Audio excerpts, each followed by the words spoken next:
ప్రభుత్వ విధానాలకు వ్యతిరేకంగా ఈ రోజు పిలుపునివ్వడం అనేది కిసాన్ మోర్చా జరిగింది. ఆ దాంట్లో భాగంగా ఈ రోజు పలాసలో కిసాన్ మోర్చా ఆధ్వర్యంలో పిలుపు జరిగితే పోలీసులు చేస్తున్నటువంటి ఏదైతే దౌర్జన్యం ఉన్నదో ఇది దుర్మార్గమైనటువంటి చర్య. ఈ రోజు ఏదైతే రైతాంగం కోరుకుంటుందో సిట్టు కావాలనేసి ఇవాళ మోడీ స్వేచ్ఛ వాణిజ్య ఒప్పందం మీద మీరు సంతకం చేస్తే ఈ రోజు మా రైతాంగం అంతా ఏమవుతుంది? మీరు కార్పొరేట్లకు అధికారంగా ఉన్నారా, భారతదేశం ఉన్నటువంటి ప్రజలకి మీరు ఉన్నారా అనేది, ప్రధానమంత్రిగా ఉన్నారనేది మేము ప్రశ్నిస్తున్నాం. ఈ రోజు మీరు అదే స్వేచ్ఛ వాణిజ్య ఒప్పందంపై మీరు సంతకం చేస్తే ఇక్కడ ఉన్నటువంటి రైతాంగం అంతా పరిస్థితి ఏమవుతుంది? దానికి ఉన్నటువంటి విలువలైన రైతాంగం కొంత బాధను మీరు తెలుసుకోవాలి. లేకుంటే మాకు ప్రత్యేకించి ఇక్కడ పోరాటాలని సిద్ధపడతాం. ఈరోజు జైలు పోరా కార్యక్రమం ఉంది, ఇంకా అనేక పోరాటాలు సిద్ధపడదామని తెలియజేస్తూ నా పేరు కుసుమ, ప్రగతిశీల మహిళా సంఘం జిల్లా ప్రధాన కార్యదర్శి.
ఈరోజు పాలకులు అవలంబిస్తున్నటువంటి ప్రజా వ్యతిరేక విధానాలకు వ్యతిరేకంగా ఈరోజు పలాస కాశీకోట రెండు పట్టణాల్లో నిరసన కార్యక్రమం చేపడుతున్న సమయంలో దురదృష్టం ఏమిటంటే ఏదైతే నేషనల్ కమిటీ పార్టీ పిలుపుతో దాన్ని అమలు చేయడానికి ప్రయత్నం చేసినప్పుడు ఇక్కడ పోలీసులు అంతరాయం కలిగింది అనేది కొంచెం ఇబ్బందికరమైన వాతావరణం. అది పోలీసులు కూడా ఆలోచించవలసిన సమయం ఏంటంటే ఏదైతే ఈ విషయాన్ని మనకు కూడా వర్తిస్తుందని చెప్పి ఆలోచిస్తూ వాళ్ళ కార్యక్రమం చేసుకోవాలనేది నా ఉద్దేశం.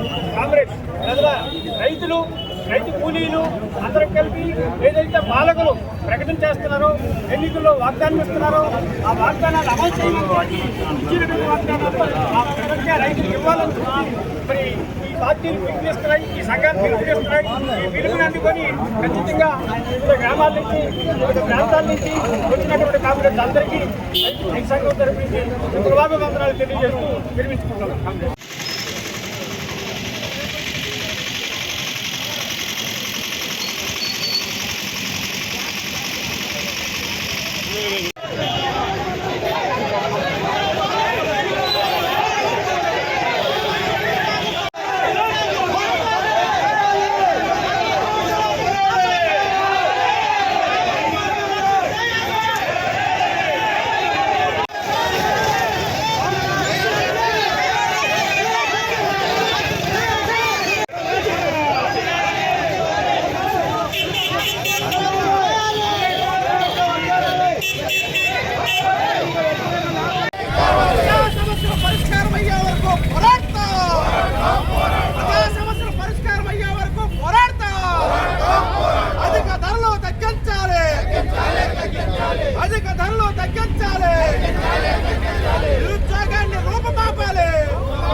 శ్రీకాకుళం జిల్లా పలాసలో కూడా ఈరోజు అన్ని వామపక్ష ప్రజా సంఘాల ఆధ్వర్యంలో జైలు బరో కార్యక్రమాన్ని విజయవంతంగా జరిగింది.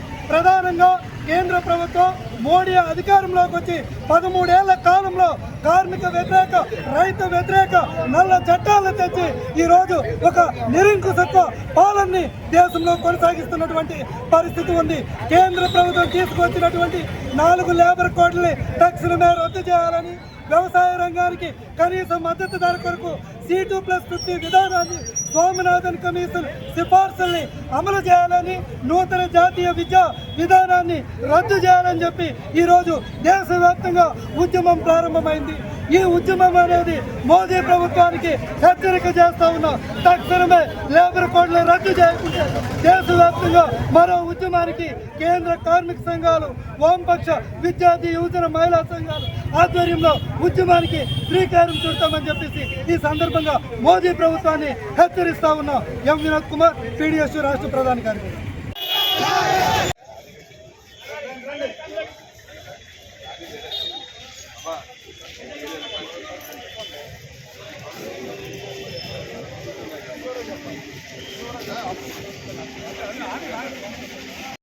విధంగా తమ బాధ చెప్పుకోవడానికి కూడా అవకాశం ఇవ్వకుండా పోలీసులు నిర్బంధించడం చాలా అప్రజాస్వామికమైన చర్య.